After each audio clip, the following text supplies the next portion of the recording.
नमस्कार, मैं नेहा जैन, सह आचार्य भूगोल, श्री प्रताप सिंह बारहट राजकीय स्नातकोत्तर महाविद्यालय शाहपुरा भिलवाड़ा। आज का विषय बीए द्वितीय वर्ष के प्रश्न पत्र प्रथम मानव भूगोल से संबंधित है। आज का विषय है हंटिंगटन के अनुसार मानव भूगोल के तत्व। इससे पूर्व हमने ब्रुन्स के अनुसार मानव भूगोल के तत्वों को जाना था। आज हम हंटिंगटन के अनुसार मानव भूगोल के तत्वों को जानेंगे। अमेरिकन भूगोलवेत्ता एल्सवर्थ हंटिंगटन ने अपनी प्रसिद्ध पुस्तक मानव भूगोल के सिद्धांत में सन 1945 में मानव भूगोल के तत्वों की विवेचना की है। उन्होंने मानव भूगोल को भौगोलिक वातावरण तथा मानवीय क्रियाओं और गुणों के परस्पर संबंधों की प्रकृति एवं उसके वितरण का अध्ययन माना है।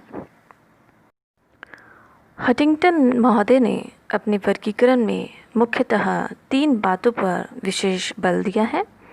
प्रथम, प्राकृतिक दशाएं, दूसरा, जीवन के स्वरूप और तीसरा है मानवीय अभिव्यंजना। प्राकृतिक दशाओं में स्थिति, भूमि की बनावट, जलाशय, मृदा, खनिज तथा जलवायु को सम्मिलित किया गया है। जीवन के स्वरूप के अंतर्गत पौधे, पशु और मनुष्य को सम्मिलित किया गया है।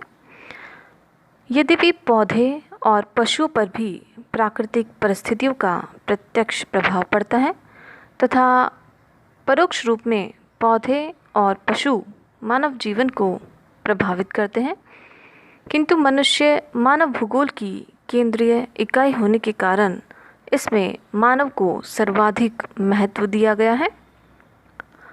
हंटिंगटन ने अपने वर्गीकरण में जीवन के 3 स्वरूपों के बारे में बताया है।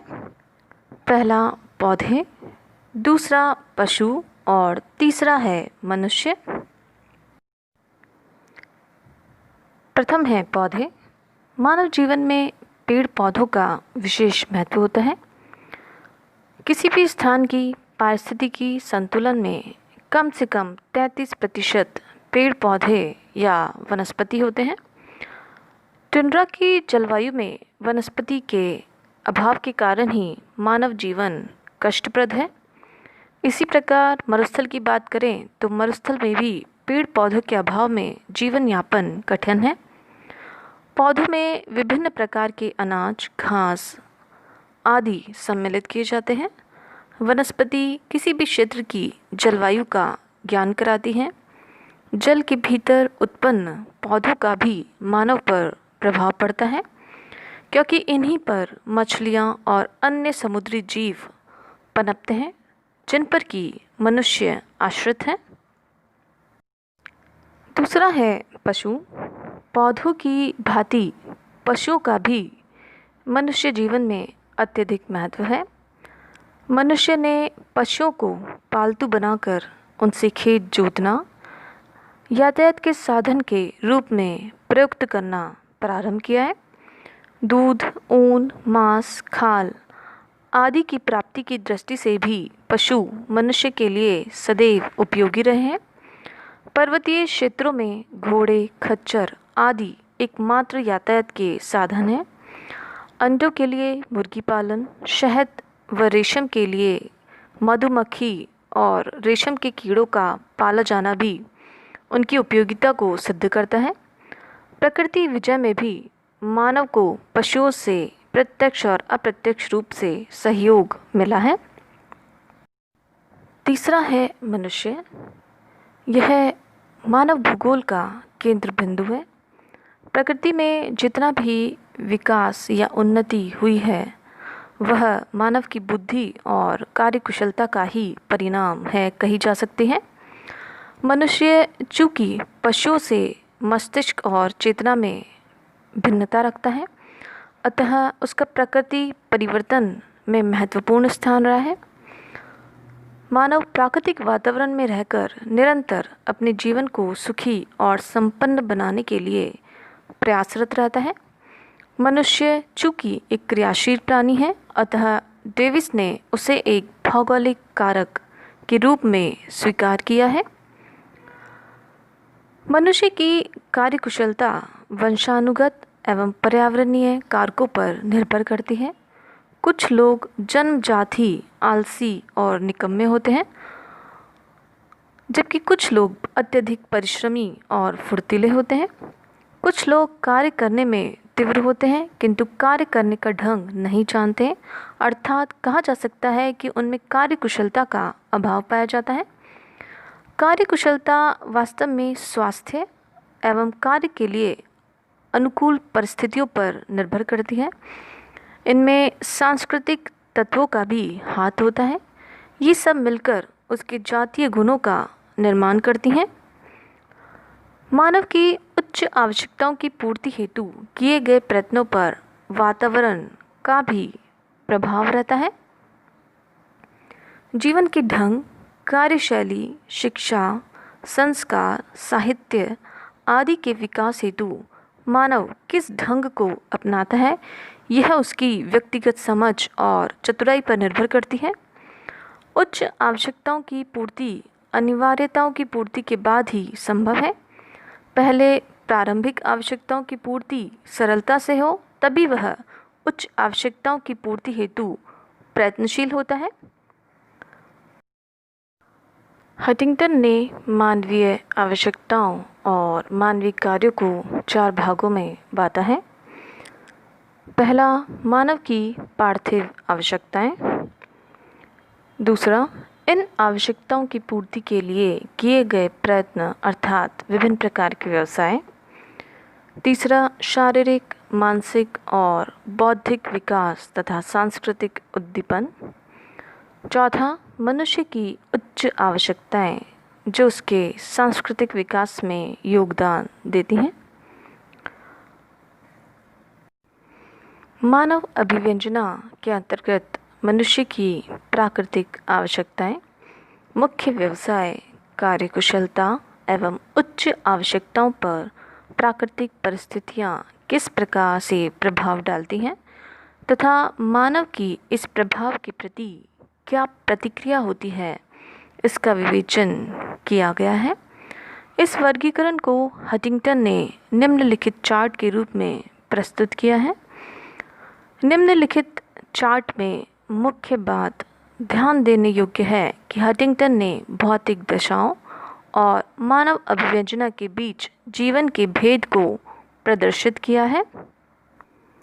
इन तीनों तत्वों को तीरों के माध्यम से मानव भूगोल के मूलभूत आधार को जोड़ने का हंटिंगटन ने प्रयास किया है, जो कि सार्वभौमिकता के सिद्धांत की पुष्टि करता है।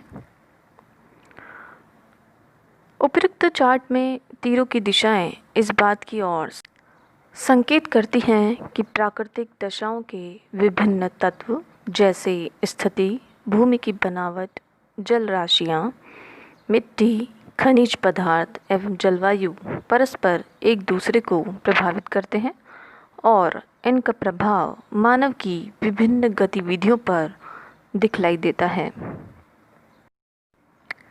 प्रकृति एवं मनुष्य के आपसी संबंधों की स्पष्ट व्याख्या करना एक जटिल कार्य है। फिर भी इन विषमताओं को कुछ श्रेणियों में वर्गीकृत करके उन्हें हम सरल रूप में समझ सकते हैं। सर्वप्रथम, प्राकृतिक दशाएं। हंटिंगटन ने प्राकृतिक दशाओं के अंतर्गत निम्नलिखित बिंदुओं को सम्मिलित किया है, जिसमें स्थिति, भूमि की बनावट, जल राशियाँ, मिट्टी, खनिज और जलवायु सम्मिलित है।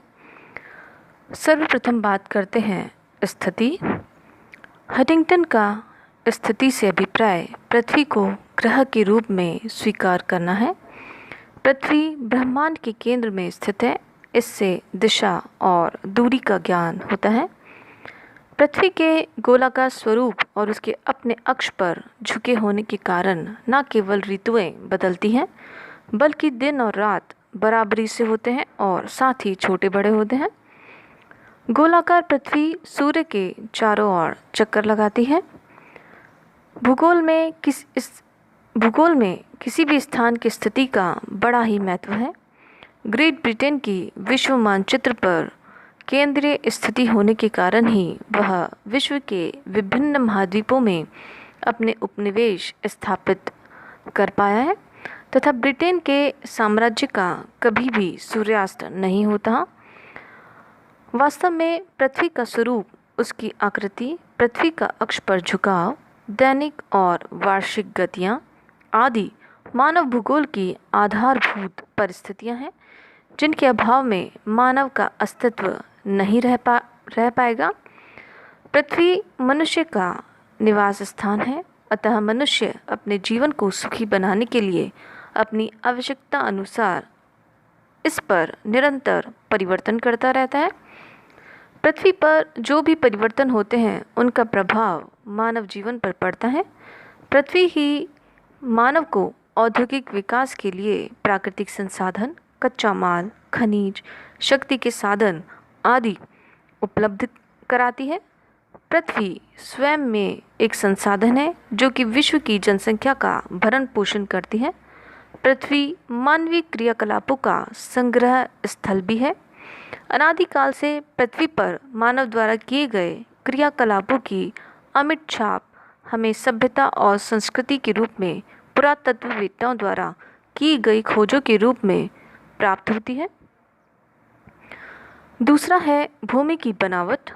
भूमि की बनावट से हंटिंगटन का अभिप्राय स्थल के स्वरूप से है, जिसे उन्होंने 3 भागों में बांटा है। पहला महाद्वीप और महासागर, दूसरा पर्वत, पठार और मैदान, तीसरा छोटे स्थल स्वरूप। भूमि की बनावट किसी भी क्षेत्र की जलवायु, वनस्पति, मिट्टी, खनिज और मनुष्य के व्यवसायों को प्रभावित करती है। इसीलिए तटवर्ती लोगों का जीवन आंतरिक भागों के लोगों से सर्वथा भिन्न होता है। समतल और उपजाऊ क्षेत्र के लोगों का जीवन मरुस्थलीय अथवा दुर्गम पहाड़ी, दलदली आदि क्षेत्रों के निवासियों से बिल्कुल भिन्न होगा। यही कारण है कि मानव सभ्यताओं का विकास मिस्र की नील नदी घाटी, दजला फरात, सिंध, योंगटी सिक्योंग नदी घाटियों में ही संभव हो पाया। मानव के निवास के लिए उपयुक्त स्थल स्वरूप मैदान है। मैदानों में जीविकोपार्जन के लिए खेती योग्य भूमि, सिंचाई की सुविधाएं, निर्माण उद्योग और यातायात के साधनों की सुलभता रहती है। यही कारण है कि विश्व में सर्वाधिक अधिवास मैदानी भागों में पाए जाते हैं। मरुस्थलवासी पर्वत या मैदान के निवासियों से रहन सहन, कार्यकलाप आदि में ये बिल्कुल भिन्न होते हैं। दुर्गम क्षेत्रों में सड़कें बनाना कष्ट साध्य होता है, साथ ही इसमें खर्च भी अधिक आता है। तीसरा है जल राशियाँ। मानव के प्रत्येक क्रियाओं में इसके विकास और जीवित रहने में जल का अत्यधिक महत्व है। जल के बिना मानव समतल मैदानी भाग में रहना पसंद नहीं करता। प्राचीन नदी घाटी सभ्यताओं में मानव की नदी जल स्रोत के निकट बसने का मुख्य आधार भी जल प्राप्ति ही रहा होगा। जल की उपलब्धता से मरुस्थल भी हरे भरे लहलाते खेतों में बदले जा सकते हैं। इंदिरा गांधी नहर के आवागमन के बाद थार मरुभूमि की काया पलट होना इस बात का सार्थक उदाहरण है। नदियों द्वारा लाई गई तलछटों से उपजाऊ मैदानों का निर्माण होता है। भारत का उत्तरी मैदान गंगा और अन्य सहायक नदियों की तलछट के जमाव के कारण ही उपजाऊ हो पाया है। पृथ्वी की 72% भाग पर जल का वितरण है, जो कि सागर, महासागर, नदी, झीलों के रूप में फैला है। इनका प्रभाव मानव और उसकी गतिविधियों पर पड़ता है। जल ही जीवन है, जिस पर कि वनस्पति का विकास निर्भर करता है, जो कि मनुष्य जीवन का मुख्य आधार है। जलाशय मानव को सुरक्षा भी प्रदान करते हैं। इंग्लिश चैनल के द्वारा प्राचीन काल के अनेक युद्धों में ग्रेट ब्रिटेन की स्थिति सुरक्षित रही थी।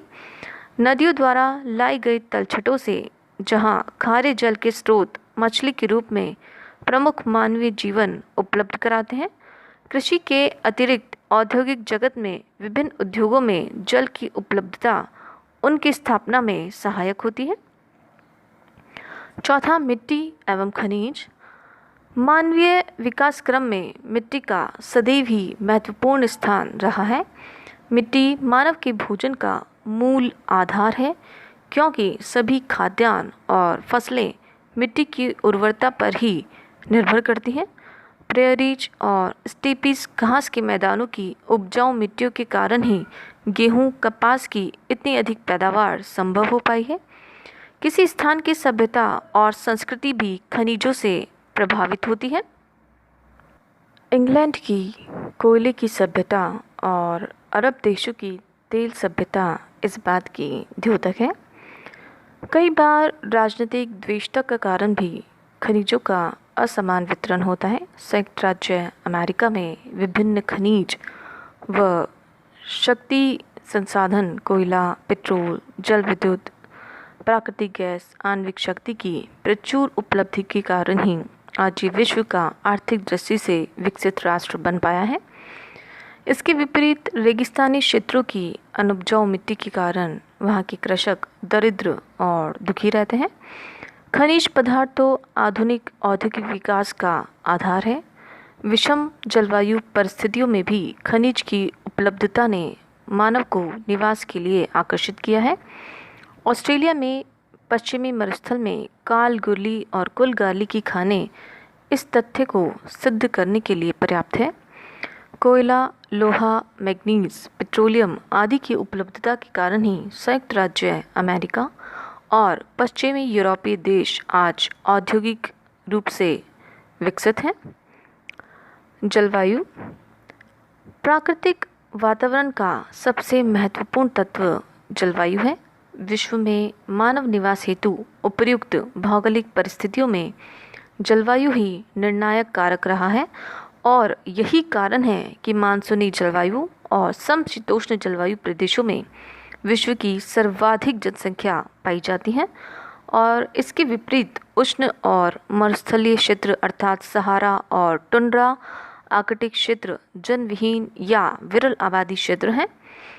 हडिंगटन महोदय ने मानव सभ्यता की संस्कृति के विकास में जलवायु तत्व को सर्वाधिक प्रधानता दी है।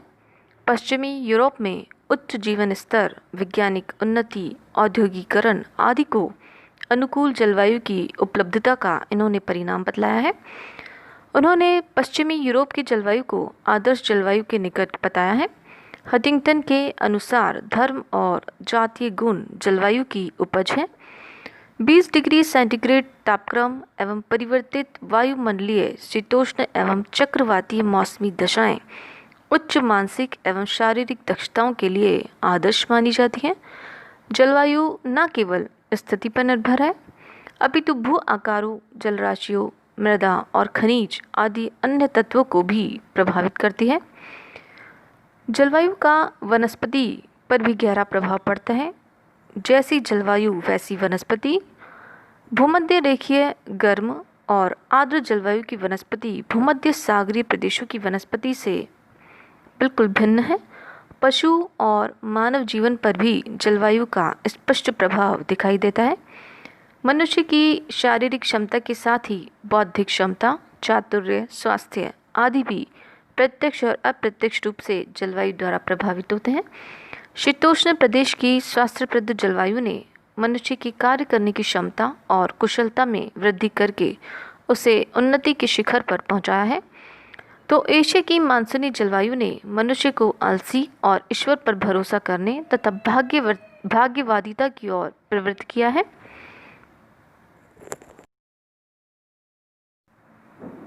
मानव अभिव्यंजना। मानवीय अभिव्यंजना को हडिंगटन ने 4 भागों में बांटा है। पहला है प्रारंभिक आवश्यकता।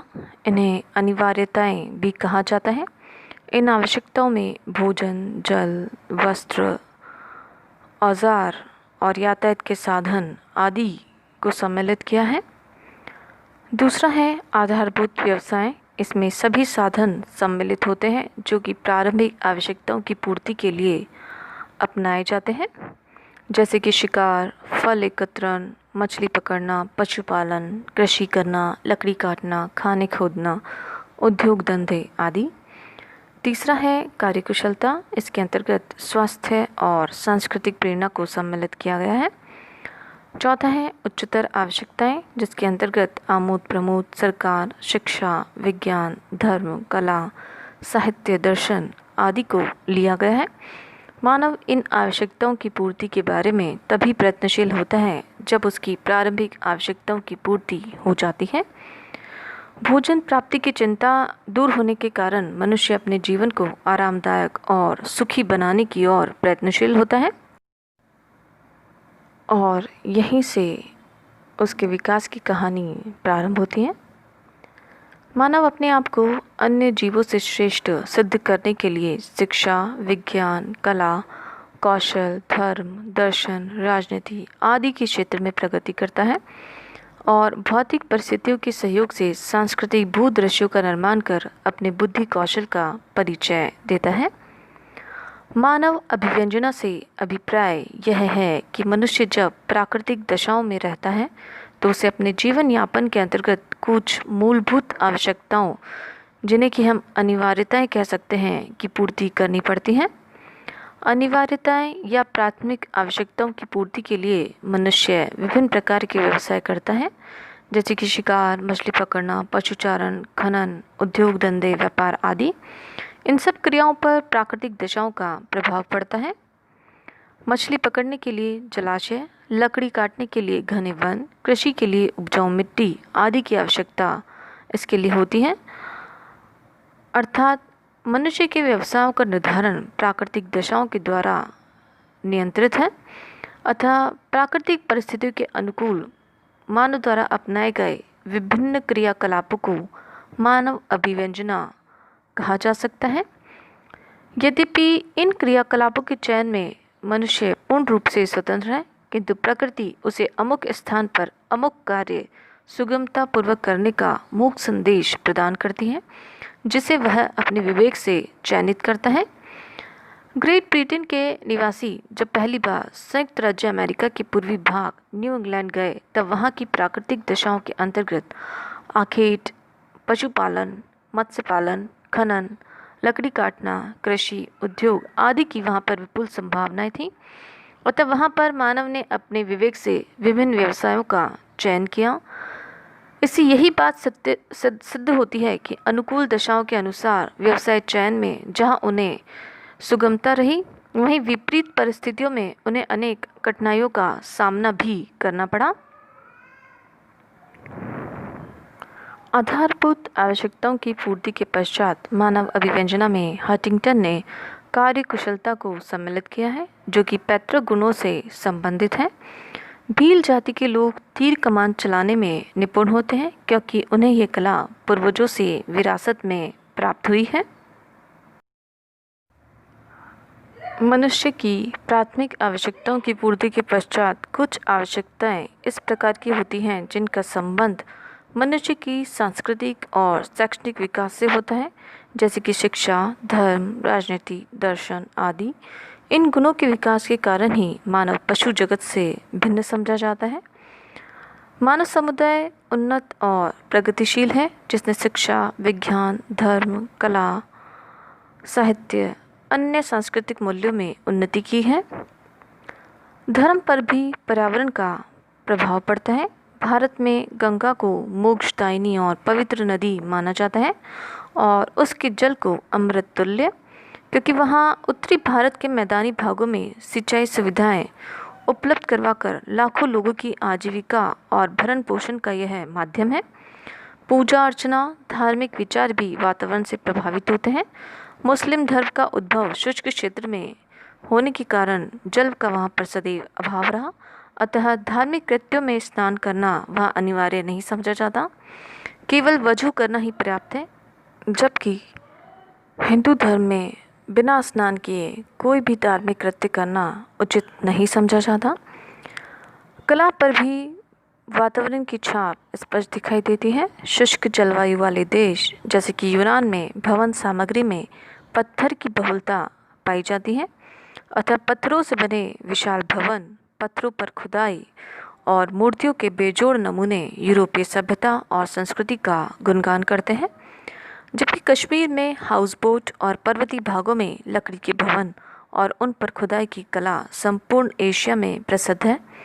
भारतीय परिवेश की झलक लहलहाते खेत खलियान, सिंचाई में रहट का उपयोग, यातायात के लिए बैलगाड़ियाँ आदि के चित्र यहाँ के कृषि दृश्यों को साकार करते हैं। उपयुक्त तथ्यों से यह प्रमाणित होता है कि सांस्कृतिक भूदृश्यों का निर्माण वास्तव में वहाँ की भौतिक दशाओं को आपसी सामंजस्य और अनुकूलन के द्वारा ही संभव है। प्राकृतिक दशाओं का सम्मिलित प्रभाव मनुष्य के क्रियाकलापों पर पड़ता है और विश्व में सर्वत्र प्राकृतिक दशाओं के अनुरूप ही मानव अभिव्यंजना का स्वरूप दिखाई पड़ता है।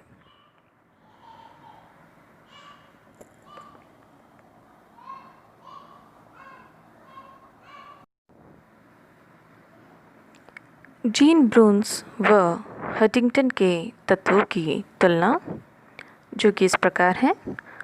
प्रोफेसर जीन ब्रून्स तथा हंटिंगटन के द्वारा वर्णित मानव भूगोल के तत्वों में मूलभूत अंतर विचारधाराओं का है।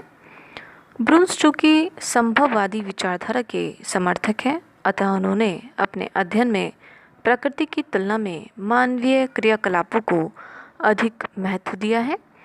भूमि के अनुपजाऊ कार्यों में घर और मार्गों से अपना अध्ययन प्रारंभ करने से यह बात पूर्णतः स्पष्ट हो जाती है कि घर ऐसी इकाई है जो प्रकृति प्रदत्त न होकर मानव निर्मित है। इसी प्रकार मार्गों का निर्माण भी मानवीय क्रिया है। पौधों और पशुओं पर विजय तथा खनन एवं वन तथा जंतु विनाश आदि भी मानवीय क्रियाएं हैं जिनमें प्रकृति का कोई हाथ नहीं है। जबकि हंटिंगटन नियतिवादी विचारधारा के समर्थक हैं। उन्होंने अपने वर्गीकरण में प्राकृतिक दशाओं को सर्वाधिक महत्व दिया है।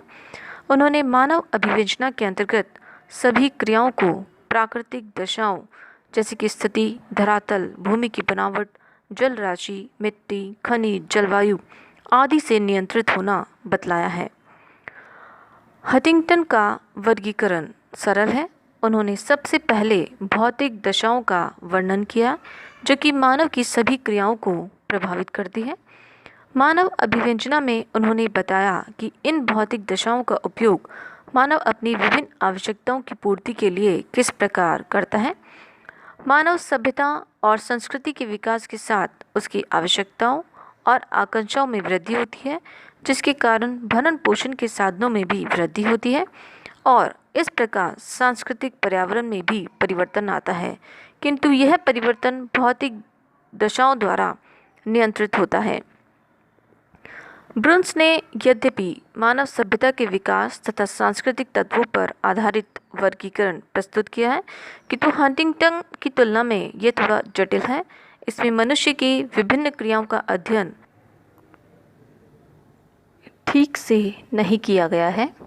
मनुष्य एक सामाजिक प्राणी है, अतः समाज में रहकर केवल भरण पोषण के अनुसार संबंधी आवश्यकताओं से ही वह संतुष्ट नहीं रहता, अपितु उसकी धर्म, साहित्य, कला, विज्ञान, दर्शन आदि में भी रुचि रहती है, जिसका इन वर्गीकरण में कोई स्थान नहीं है। यह विभाजन मानव भूगोल की यथार्थ की सीमा तक सीमित है। इसमें अन्य तत्वों पर कोई ध्यान नहीं दिया गया है। तो ये थी हंटिंगटन और ब्रून्स के मानव भूगोल के तत्वों की तुलना। उपर्युक्त वर्गीकरण के आधार पर यह कह सकते हैं कि हंटिंगटन का वर्गीकरण नियतिवादी विचारधारा के निकट है, जबकि ब्रून्स का वर्गीकरण